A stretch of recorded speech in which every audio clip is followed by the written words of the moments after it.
حانم کی آواز سے بھی غصہ جھلک رہا تھا۔ کیسی ہوں مس ہانی؟ کاٹدار لہجے میں پوچھا گیا تھا۔ ذرا ڈپارٹمنٹ کے گراؤنڈ میں تشریف لائیں گی آپ؟ اس سے پہلے کہ حانم کچھ بولتی وہ دوبارہ بولا تھا۔ حانم کو وہ آواز جانی پہچانی محسوس ہوئی تھی۔ اس کی ایک کمزوری تھی، وہ آوازوں میں جلدی سے فرق محسوس نہیں کر پاتی تھی۔ اگر مہرو بھی کسی انجان نمبر سے اسے کال کرتی تھی تو حانم کافی دیر بعد اسے پہچانتی تھی۔ کون؟ حانم کا گلا خشک ہوا تھا۔ دوسری طرف سے آرجے کا قہقہا بلند ہوا تھا۔ وہ اس کے قہقہا لگانے کے انداز سے پہچان گئی تھی۔ ذرا گراؤنڈ میں تشریف لے آئیں، پھر بتاتا ہوں، وہ کہہ کر فون بند کر چکا تھا۔ حانم کو اپنی روح فنا ہوتی محسوس ہو رہی تھی۔ ملک ہی آرجے ہے؟ نہیں، یہ نہیں ہو سکتا۔ حانم کا دل ڈوب گیا تھا۔ اسے جس بات کا ڈر تھا وہی ہوا تھا۔ ملک نام کے ڈر کا سانپ اس کے سینے میں کنڈلی مارے بیٹھا تھا جو آج اس کے اندر سے نکلا تھا۔ حانم کے ہاتھ اور ٹانگیں باقاعدہ کانپ رہی تھیں۔ موبائل اس کے ہاتھ سے چھوٹ کر گود میں جا گرا تھا اور وہ خشک ہوتے حلق کے ساتھ حالات کو سمجھنے کی کوشش کر رہی تھی۔ یہ ان دنوں کی بات ہے جب وہ فرسٹ ایئر میں تھی اور اس نے نیا نیا کالج جانا شروع کیا تھا۔ مہرو اور وہ دونوں ایک ہی کالج میں پڑھتی تھیں۔ کالج گھر سے کافی فاصلے پر تھا۔ اکثر دیر ہو جانے کے باعث آسیہ بیگم کافی پریشان ہوتی تھیں۔ کچھ پیسے جمع کرنے کے بعد انہوں نے حانم کو ایک چھوٹا سا الگ موبائل لے کر دے دیا تھا۔ بے شک ان کے گھر میں غربت تھی، لیکن زندگی ایک پرسکون ندی کی مانند بہہ رہی تھی، اور اس ندی میں پہلا پتھر ملک کے آنے سے پڑا تھا۔ فرسٹ ایئر میں انہوں نے کالج میں سینئرز کلاسز کو فیئرویل پارٹی دی تھی۔ مہرو اپنا اسمارٹ فون لائی تھی۔ چونکہ کالج میں صرف لڑکیاں ہی تھیں اس لیے وہ دونوں خوب اچھے سے تیار ہوئی تھیں۔ مہرو نے اچھی کافی فوٹوز بنائی تھیں۔ وہ دونوں بہت پیاری لگ رہی تھیں، خاص طور پر حانم، اور شاید یہی اس کی بدقسمتی تھی۔ مہرو، یہ کون ہے؟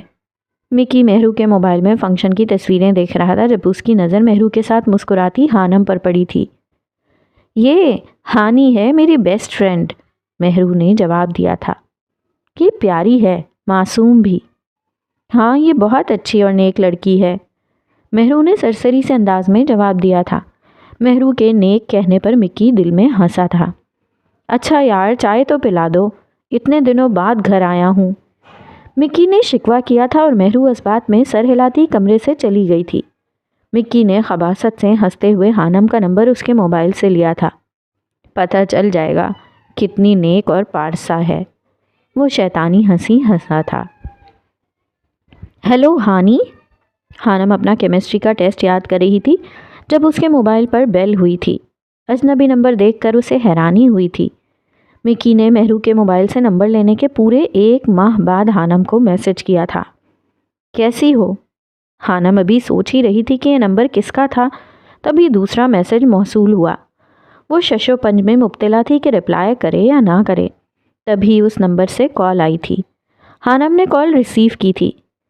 ہیلو ہانی، میں ملک، لڑکے کی آواز اور اس کے منہ سے اپنا نام سن کر حانم دھک سے رہ گئی تھی۔ اس نے فوراً کال کاٹنے کے بعد موبائل بند کر دیا تھا، اور پھر یہ سلسلہ بند نہیں ہوا تھا۔ روز صبح و شام میسج آنے لگے تھے، کبھی حسن کے قصیدے پڑھے جاتے تو کبھی اس کی معصومیت کے۔ حانم کو سمجھ نہیں آ رہا تھا کہ اسے تنگ کرنے والا کون تھا۔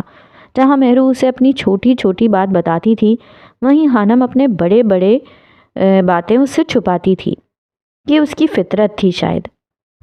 آخر تم کون ہو اور کیوں مجھے تنگ کرتے ہو؟ حانم نے جھنجھلا کر پوچھا تھا۔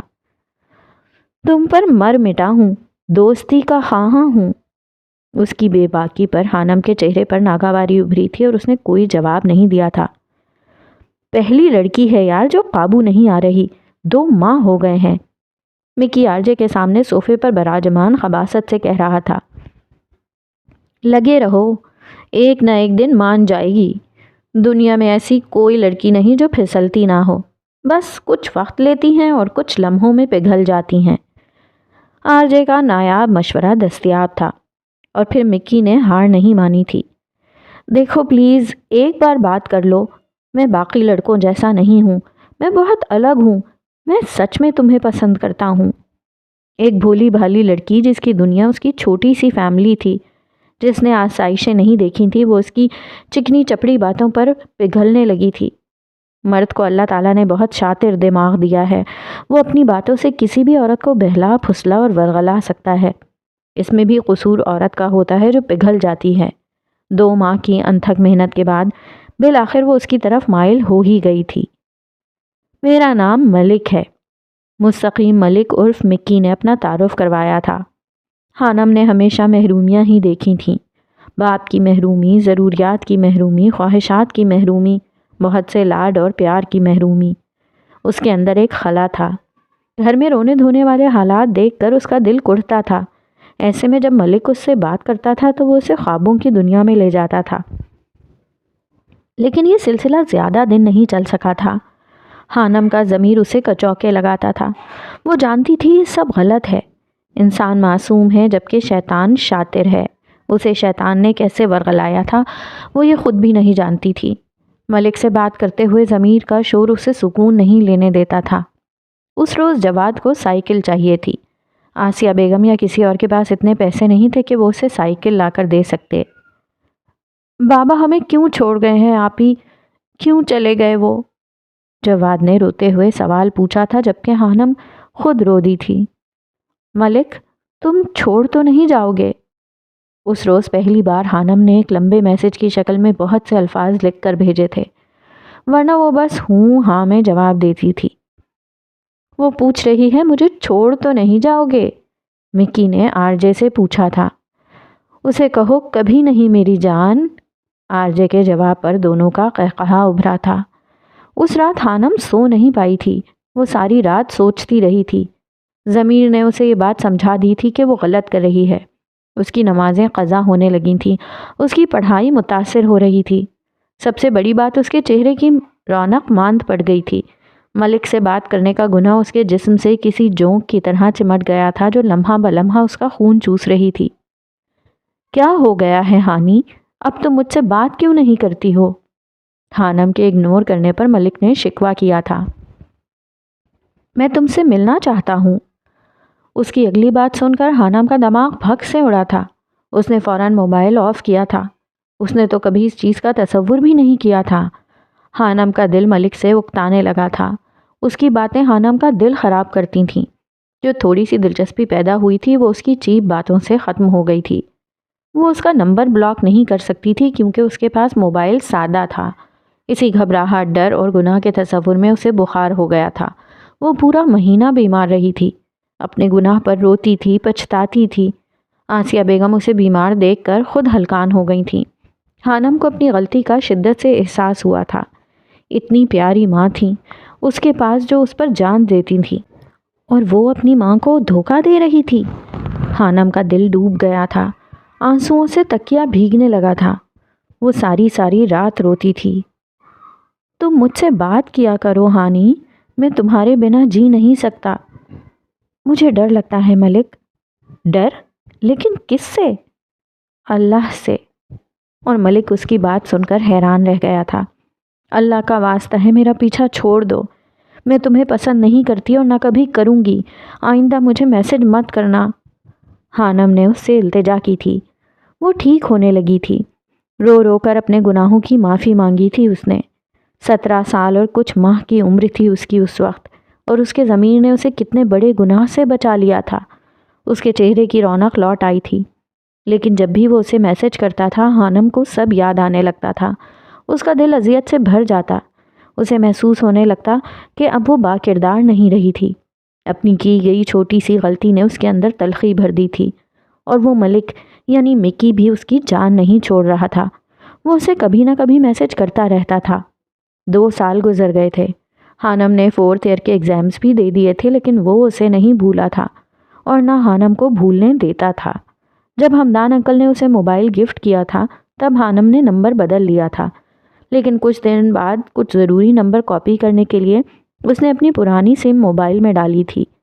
وہی وہ دن تھا جب زبیدہ آپا اس کے لیے طارق کا رشتہ لے کر آئی تھیں۔ وہ پہلے ہی دکھی تھی، اوپر سے ملک کے میسج نے کہ بھول گئی ہو تم مجھے، اسے اندر تک خاک کر ڈالا تھا۔ تب خانم نے روتے ہوئے اسے 2-3 سالوں بعد میسج کیا تھا کہ اے خدا سے ڈر، اے ابن آدم خدا سے ڈر۔ اس کے ان الفاظ نے مکی کو اندر تک جھنجھوڑ ڈالا تھا۔ تب حانم نے ملک سے دو ٹوک بات کرنے کا فیصلہ کر لیا تھا۔ اس نے نمبر دوبارہ آف نہیں کیا تھا، بلکہ سوچ رکھا تھا کہ اگر اس بار اس نے کال یا میسج کیا تو وہ اس سے صاف صاف بات کرے گی، لیکن اس کے ان الفاظ نے مکی کے ہاتھ جکڑ دیے تھے۔ اس نے کبھی دوبارہ کال یا میسج نہیں کیا تھا، اور یوں حانم بھی جیسے ان واقعات کو برا خواب سمجھ کر بھول گئی تھی، لیکن یہ اس کی سب سے بڑی غلطی تھی۔ آج پھر وہ اس کے سامنے کھڑا تھا، تقریباً 1 سال کے عرصے کے بعد۔ وہ لائبریری میں بیٹھی خود کو نارمل کرنے کی کوشش کر رہی تھی۔ اس نے کبھی خواب میں بھی نہیں سوچا تھا کہ اس کا سامنا کبھی ملک سے ہوگا، اور ملک وہ بھی RJ۔ حانم کے دماغ میں سائیں سائیں ہو رہی تھی۔ وہ کانپتے قدموں سے کھڑی ہوئی تھی۔ اسے بلاوا آیا تھا اور جانا ہی تھا۔ خود کو گھسیٹتی وہ گراؤنڈ کی طرف بڑھ گئی تھی، جہاں اجل اس کا انتظار کر رہی تھی۔ RJ، میری بات سنو، جو تم کر رہے ہو وہ ٹھیک نہیں ہے۔ مکی نے گراؤنڈ میں رکھے لکڑی کے بینچ پر بیٹھے RJ سے کہا تھا، جو اپنی انگلیوں کی مدد سے اپنی کنپٹیوں کو سہلا رہا تھا۔ میں سب جانتا ہوں، تم اپنی بکواس بند کرو۔ RJ دہاڑا تھا۔ تب اس کی نظر بیگ تھامے ان کی طرف قدم بڑھاتی حانم پر پڑی تھی۔ تیز ہوائیں اس کے دوپٹے کو اڑا کر لے جانے کی کوشش کر رہی تھیں، لیکن اس نے اپنی چادر کو اچھی طرح سے سنبھالا ہوا تھا۔ اسے اپنی طرف آتا دیکھ کر مکی کے دل کو کچھ ہوا تھا۔ آئیے آئیے میڈم ہانی، آپ ہی کا انتظار ہو رہا تھا۔ جیسے ہی وہ ان کے قریب پہنچی تھی، RJ نے زہر خند لہجے میں کہا تھا، یہاں کیوں بلایا ہے مجھے؟ حانم کا لہجہ سخت تھا۔ بتاتے ہیں، اتنی بھی کیا جلدی ہے، جائیں پہلے وہ پڑھیں۔ RJ نے اسے گراؤنڈ میں لگے پودے کی طرف اشارہ کیا تھا، جہاں پر ایک اشتہار لگا تھا۔ حانم الجھن زدہ چہرے کے ساتھ اس پودے کی طرف بڑھ گئی۔ سفید کاغذ پر لکھے لفظوں کو پڑھ کر حانم کی روح فنا ہوئی تھی۔ وہ اس کی اور مکی کی باتیں تھیں، اور اوپر اس کا نام اور نمبر لکھا تھا۔ RJ ان کی کنورسیشن کے اسکرین شاٹ لے کر ان کے پرنٹ نکلوا بیٹھا تھا۔ گراؤنڈ میں ہر طرف دیواروں اور پودوں پر وہ پرنٹ چسپاں تھے۔ وہ کرنٹ کھا کر پلٹی تھی۔ لڑکیوں کو لگتا ہے وہ اپنی طرف سے اگر پیغامات اور نمبر کو ختم کر دیں گی تو سب واقعی ختم ہو کر پہلے جیسا ہو جائے گا، لیکن یہ لڑکیوں کی خام خیالی ہوتی ہے۔ وہ پیغامات ہمیشہ کے لیے نامہ اعمال اور مرد کے پاس محفوظ رہتے ہیں۔ نامہ اعمال سے تو شاید توبہ اور ندامت کے آنسوؤں سے ان پیغامات اور گناہوں کو مٹا دیں، لیکن ایک مرد کے پاس سے ان گناہوں کا مٹنا ناممکن ہے۔ ہاں، جو اس کے گناہ اژدہے کا روپ دھار کر اسے نگلنے کو تیار کھڑے تھے۔ وہ 3-4 سال پہلے ہی ڈر گئی تھی کہ رب کی پکڑ بڑی شدید ہے، اور آج وہ پکڑ میں آ چکی تھی۔ حانم کا دل اتنی زور سے دھڑک رہا تھا جیسے ابھی پسلیاں توڑ کر باہر نکل آئے گا۔ اس کے ہونٹ خشک ہو چکے تھے۔ اس نے اپنے خشک ہوتے ہونٹوں پر زبان پھیری تھی۔ آسمان پر سیاہ بادلوں نے اندھیرا سا کر دیا تھا، اور کچھ ایسی ہی سیاہی اس کے مقدر پر مل دی گئی تھی۔ واہ مس حانم، واہ! جس لڑکی کا یونیورسٹی میں کوئی بوائے فرینڈ نہیں، وہ لڑکی مکی ملک کی GF نکلی، واہ! RJ کا لہجہ کاٹدار تھا۔ اس نے تالیاں بجا کر داد دی تھی۔ حانم کو ایک اور جھٹکا لگا تھا۔ مستقیم ملک؟ اس نے کبھی غور کیوں نہیں کیا تھا کہ مکی ہی ملک ہو سکتا تھا، اور وہ مہرو کا کزن بھی تھا۔ اس کے پاس نمبر بھی آ سکتا تھا۔ حانم نے مکی کو دیکھا تھا، جو نظریں چرا گیا تھا۔ RJ، میری بات سنو۔ مکی نے کچھ کہنا چاہا۔ تم خاموش رہو۔ مکی کی بات پر RJ دہاڑا تھا۔ میں نے دنیا میں منافق لوگ دیکھے ہیں، لیکن تم سے کم۔ وہ حانم کی طرف بڑھا تھا۔ حانم کی پوری جان کانپ رہی تھی۔ میں نے شاطر لڑکیاں دیکھی ہیں، لیکن تم سے کم۔ کیا کہا تھا تم نے؟ کہ میری روح سے غلاظت لپٹی ہے؟ اپنے بارے میں کیا خیال ہے تمہارا؟ وہ سور پھونک رہا تھا، اور حانم جل کر خاک ہو رہی تھی۔ اس کے پاس اپنی صفائی میں کہنے کو کچھ نہیں تھا۔ سارے ثبوت اس کے خلاف تھے۔ وہ کچھ نہیں کر سکتی تھی۔ آسمان پر پھیلی سیاہی کسی طوفان کی آمد کا پتہ دے رہی تھی۔ مجھے زندگی میں پہلی بار محسوس ہوا تھا کہ حانم دنیا کی سب سے الگ لڑکی ہے، لیکن تم تو سب سے بری نکلی۔ RJ نے اپنے چہرے پر ہاتھ پھیرا تھا۔ اس کے بال بکھرے پڑے تھے۔ بڑا غرور تھا نا تمہیں اپنے کردار پر، لیکن کس بات کا غرور ہے؟ یہ کاغذ دیکھ رہی ہو، یہ تمہاری بد کرداری کا منہ بولتا ثبوت ہے۔ خانم آنکھیں میچ گئی تھی، وہ شاید آنکھوں میں آئی نمی کو چھپانے کی کوشش کر رہی تھی۔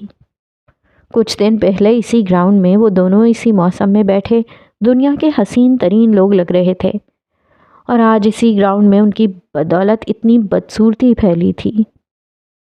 وہ جس لڑکی کو میں نے دنیا میں پہلی بار نیک سمجھا تھا، وہ میرے ہی دوست کی گرل فرینڈ نکلی۔ یقین نہیں ہوتا۔ وہ خود بھی جل رہا تھا۔ اس وقت آرجے کا دل کر رہا تھا کہ وہ ہر چیز کو بھسم کر دے، مکی کو، ہانم کو اور پھر خود کو۔ اس کی آنکھیں شعلے اگل رہی تھیں اور ہانم بھسم ہو رہی تھی۔ دنیا میں آرجے کو اتنی نفرت کسی سے نہیں ہوئی تھی جتنی اس وقت اسے اپنے سامنے کھڑی اس لڑکی سے ہو رہی تھی۔ یہ تو سنا تھا کہ 900 چوہے کھا کر بلی حج کو چلی، آج دیکھ بھی لیا۔ ہانم کا دل کیا تھا کہ زمین پھٹے اور وہ اس میں دفن ہو جائے۔ تمہیں تو میں نے سب سے الگ سمجھا تھا، لیکن تم بھی وہی نکلی نا، تھرڈ کلاس، ماں باپ سے چھپ کر مردوں سے باتیں کرنے والی۔ آرجے نے گویا تابوت میں آخری کیل ٹھونکا تھا۔ ہانم نے مٹھیاں بھیچی تھیں، اذیت کی ایک گہری لہر اس کے جسم و جان میں پھیل گئی تھی۔ ہانم اور اس کا کردار اتنا بدصورت تھا، یہ ہانم کو آج ہی پتا چلا تھا۔ سنو، بس مکی ہی تھا یا پھر اور بھی تھے؟ کسی سے تو ملی ہوگی نا؟ اور اب کتنے لڑکوں سے چکر ہے تمہارا؟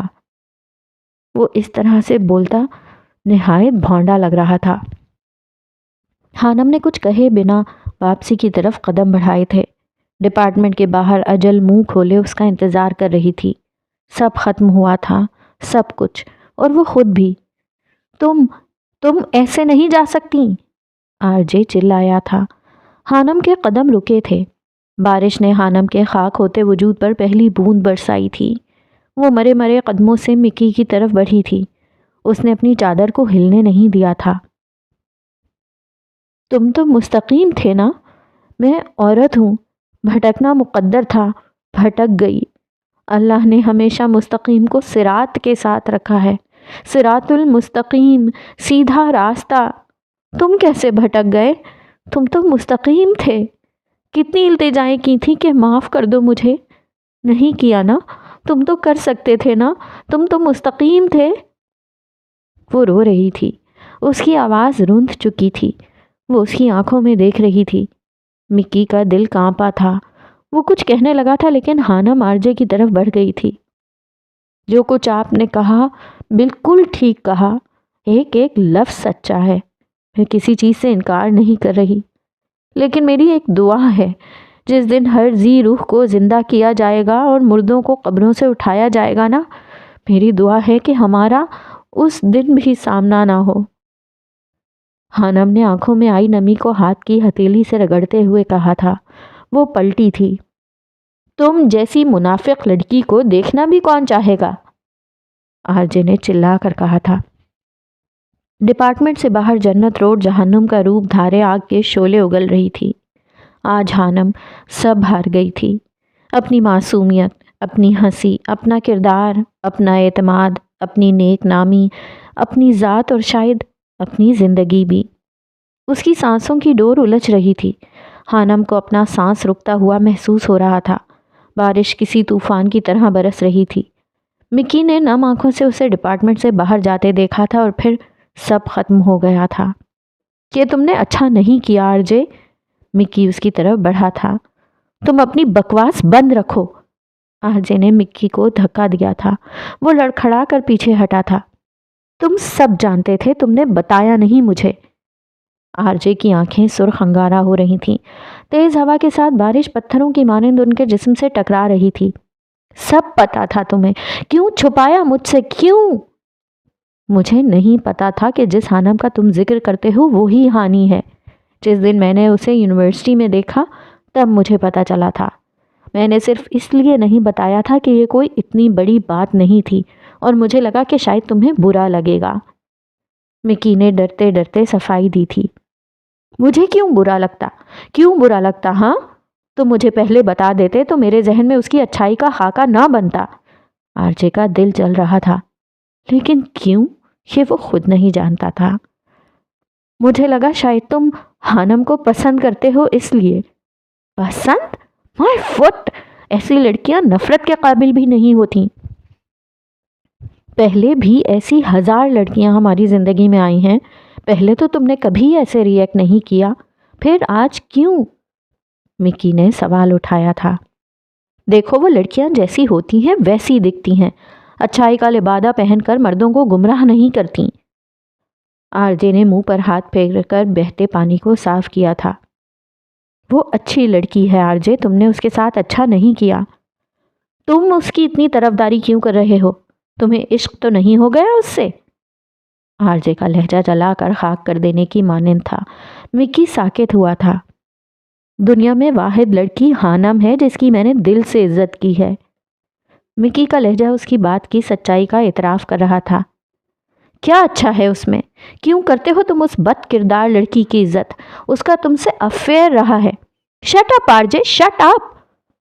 مکی چلایا تھا۔ اسے پہلی بار آرجے کے سامنے اس طرح کی بات کی تھی۔ بد کردار نہیں ہے وہ، کہ تم بھی جانتے ہو۔ پوچھو اپنے دل سے۔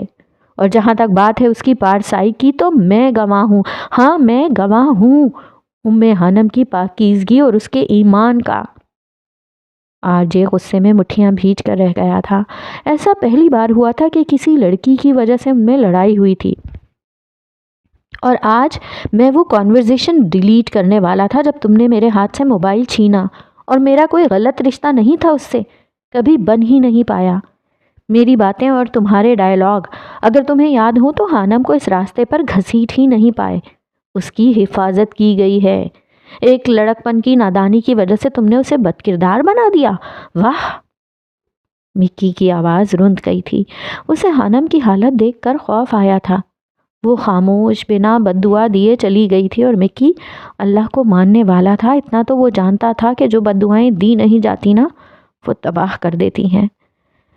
پتا ہے جب اس نے مجھے کہا تھا کہ خدا سے ڈر، اے ابن آدم خدا سے ڈر، میں واقعی ڈر گیا تھا۔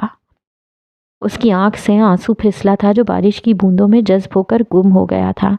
مکی اب گراؤنڈ میں لگے ان اشتہارات کی طرف بڑھا تھا جو آرجے نے وہاں لگائے تھے۔ تیز بارش نے ان اشتہارات کو کافی حد تک خراب کر دیا تھا۔ مکی نے ہاتھ بڑھا کر وہ سارے اشتہارات اتارے اور پھر پھاڑے تھے۔ آرجے لکڑی کے بینچ پر دونوں ہاتھوں سے سر تھام کر بیٹھا تھا۔ تیز طوفانی بارش اور بادلوں کی دل دہلا دینے والی گرج چمک کی وجہ سے ڈپارٹمنٹ کے گیٹ کے پاس بنے سیکیورٹی روم سے کوئی گارڈ باہر نہیں نکلا تھا۔ جو اسٹوڈنٹس ڈپارٹمنٹ میں موجود تھے وہ ڈپارٹمنٹ کے اندر کینٹین اور چھوٹے سے لان میں بارش سے لطف اٹھا رہے تھے۔ مکی نے اپنے قدم ڈپارٹمنٹ سے باہر کی جانب بڑھا دیے تھے۔ پورے جنت روڈ کے دونوں طرف دیواروں پر لگے اشتہارات وہ اپنے ہاتھوں سے پھاڑ رہا تھا، جن پر ام ہانم کا باقاعدہ نام، سیمسٹر اور رول نمبر واضح تھا۔ مکی کے جانے کے 15 منٹ بعد وہ اپنی جگہ سے اٹھا تھا۔ آرجے کو اپنا دماغ گھومتا محسوس ہو رہا تھا۔ وہ جنت روڈ پر پیدل چل رہا تھا۔ وہ خود نہیں جانتا تھا کہ اس نے اپنے ساتھ کیا کیا تھا۔ وہ خود نہیں جانتا تھا کہ اس نے آج کیا کھویا تھا۔ اس کے دماغ میں بس غصہ اور نفرت بھری تھی۔ وہ اپنی نفرت میں اتنا اندھا ہو گیا تھا کہ اسے یہ نظر ہی نہیں آیا کہ جنت روڈ کے دونوں طرف ایک بھی اشتہار نہیں تھا۔ اللہ نے ان کے دلوں اور ان کے کانوں پر مہر لگا دی ہے، اور ان کی آنکھوں پر پردہ پڑ گیا ہے۔ وہ سخت سزا کے مستحق ہیں۔ البقرہ۔ ہانم نہیں جانتی تھی کہ اس نے ڈپارٹمنٹ سے ہاسٹل کا فاصلہ کیسے طے کیا تھا۔ اس کا دماغ سائیں سائیں کر رہا تھا۔ کمرے میں آنے کے بعد اس نے دروازے کو کنڈی لگائی تھی۔ اللہ! بیگ بیڈ پر پھینکنے کے بعد اس کی دل دہلا دینے والی چیخ ابھری تھی۔ باہر بادلوں کی گرج چمک میں اس کی چیخ کہیں دب کر رہ گئی تھی۔ وہ فرش پر بیٹھ گئی تھی اور اپنے سر کو گھٹنوں میں دیے ہذیانی انداز میں رو رہی تھی۔ کتنی دعائیں مانگی تھی اس نے اللہ سے، کچھ بھی ہو جائے اسے اس کی کم عمری کی ایک چھوٹی سی نادانی کی وجہ سے رسوا نہ کیا جائے۔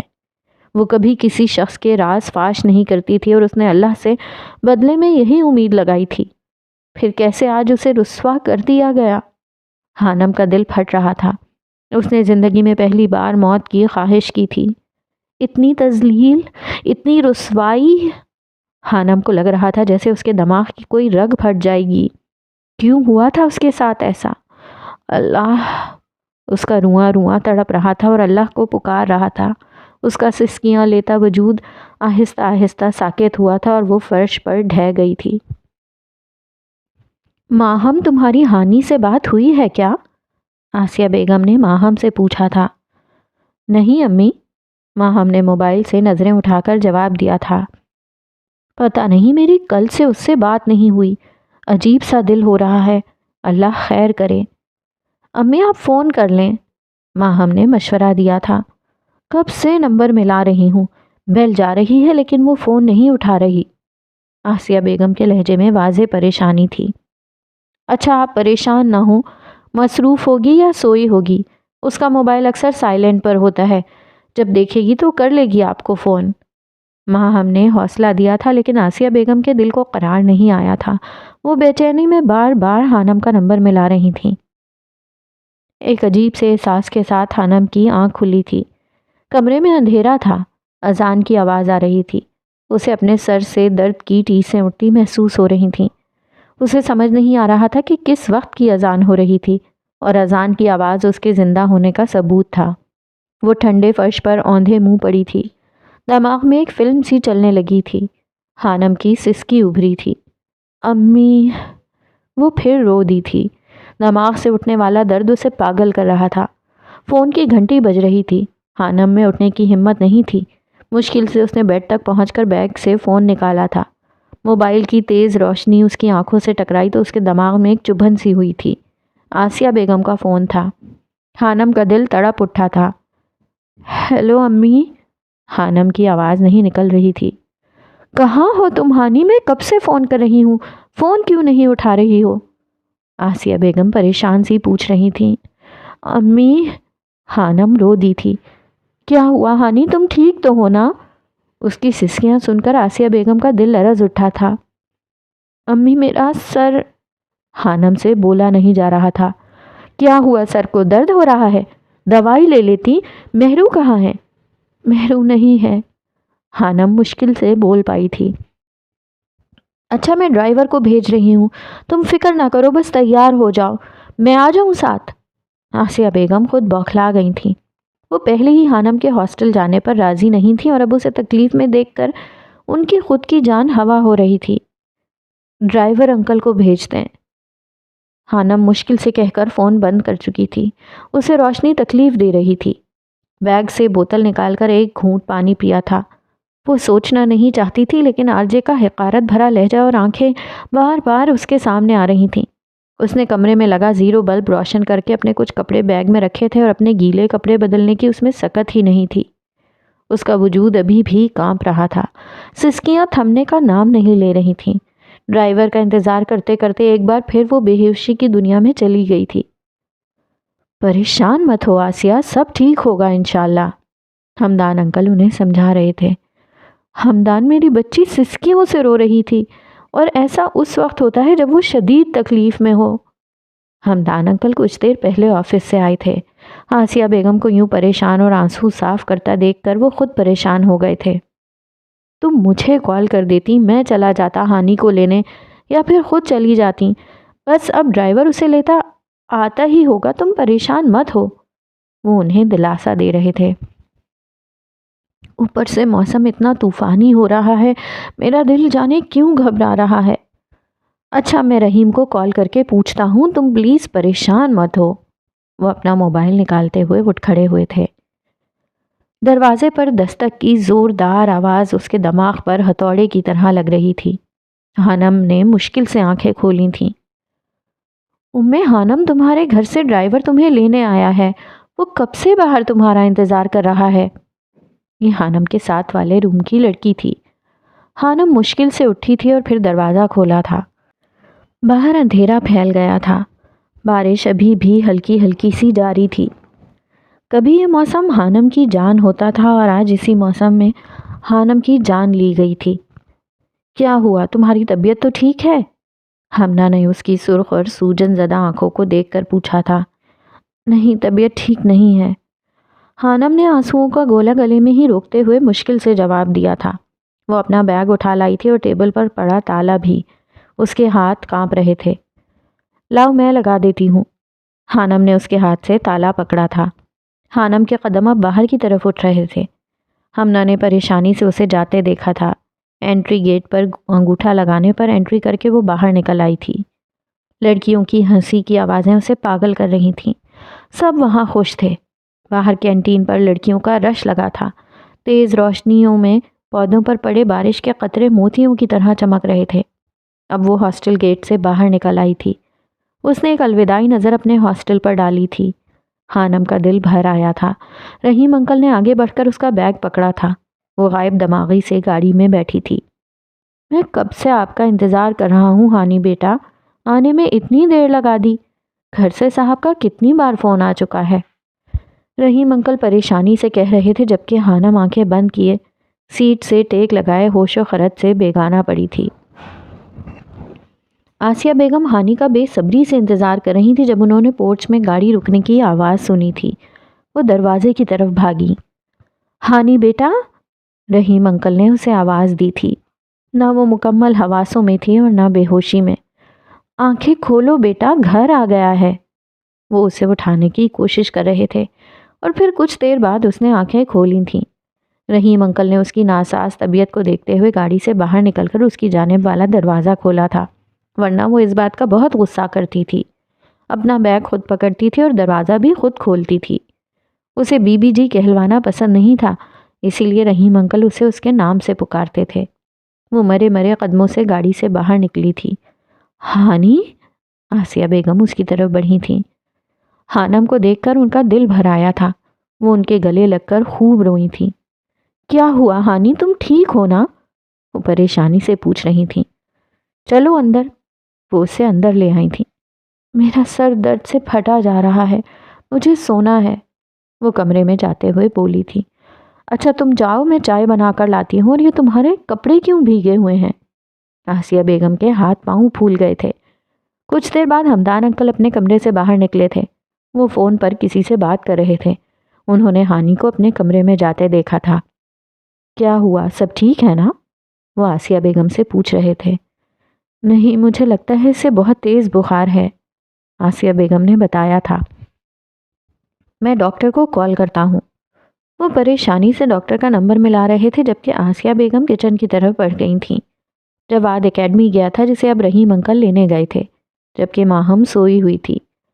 ملازم خانم کو یوں کھویا کھویا سا دیکھ کر پریشان ہو گئے تھے۔ خانم نے اپنے کمرے میں آ کر سب سے پہلے دروازہ لاک کیا تھا۔ پھر اس نے اپنا موبائل نکال کر اسے میز پر رکھا تھا۔ اسے اس موبائل سے شدید خوف آ رہا تھا۔ اسے لگ رہا تھا ابھی سب لوگ اسے کال کریں گے، سب اس کا مذاق اڑائیں گے۔ ان اشتہارات پر اس کے دونوں نمبر تھے۔ نہیں، ایسا نہیں ہو سکتا، وہ چلائی تھی۔ اس نے میز پر رکھا بھاری گلدان اٹھا کر موبائل پر دے مارا تھا۔ موبائل کے ٹکڑے ٹکڑے ہو چکے تھے۔ ٹوٹے پھوٹے موبائل کو اس نے الٹ کر اس میں سے سم نکالی تھی جسے اس نے واش روم میں جا کر پانی میں بہا دیا تھا۔ بد کردار ہو تم، آرجے کی آواز کسی ہتھوڑے کی طرح اس کی سماعت سے ٹکرائی تھی۔ اسے لگ رہا تھا کوئی اس کے کانوں میں پگھلا سیسا انڈیل رہا تھا۔ وہ روئی تھی، بہت روئی تھی، سسکیوں سے۔ اسے اپنا دم گھٹتا محسوس ہو رہا تھا۔ آہستہ آہستہ خانم کو سب گھومتا محسوس ہوا تھا۔ ہر طرف اندھیرا پھیل گیا تھا۔ اس کے دماغ میں درد کی ایک ٹیس اٹھی تھی اور پھر وہ چکرا کر گر چکی تھی۔ ہانی، دروازہ کھولو، آسیہ بیگم کب سے دروازہ کھٹکھٹا رہی تھی لیکن خانم دروازہ نہیں کھول رہی تھی۔ کیا ہوا امی؟ ماہم اپنے کمرے سے باہر نکلی تھی لیکن خانم نے دروازہ نہیں کھولا تھا۔ شور کی آواز پر ہمدان انکل بھی ادھر ہی آ گئے تھے۔ ہر کمرے کی ایک دوسری چابی موجود تھی۔ آسیہ بیگم بھاگ کر اپنے کمرے سے چابیوں کا گچھا اٹھا لائی تھیں۔ دوسری طرف سے وہ بری طرح ہانپ رہی تھیں۔ گھر کے سارے ملازم بھی ڈرے ہوئے تھے۔ آسیہ بیگم رو رہی تھیں۔ کمرے کا دروازہ کھولا گیا تھا اور سامنے وہ بے سدھ پڑی تھی۔ ہانی، آسیہ بیگم چلاتے ہوئے اس کی جانب بڑھی تھی لیکن خانم اپنے ہوش کب کی کھو چکی تھی۔ رات ہو گئی تھی۔ مکی گھر نہیں آیا تھا۔ آرجے لاؤنج میں بیٹھا اس کا انتظار کر رہا تھا۔ اس کا نمبر بند جا رہا تھا۔ آرجے کا دماغ گھوما تھا۔ ایسا پہلے کبھی نہیں ہوا تھا۔ مکی اسے بتا کر جاتا تھا اور اس کا نمبر کبھی بند نہیں ہوا کرتا تھا۔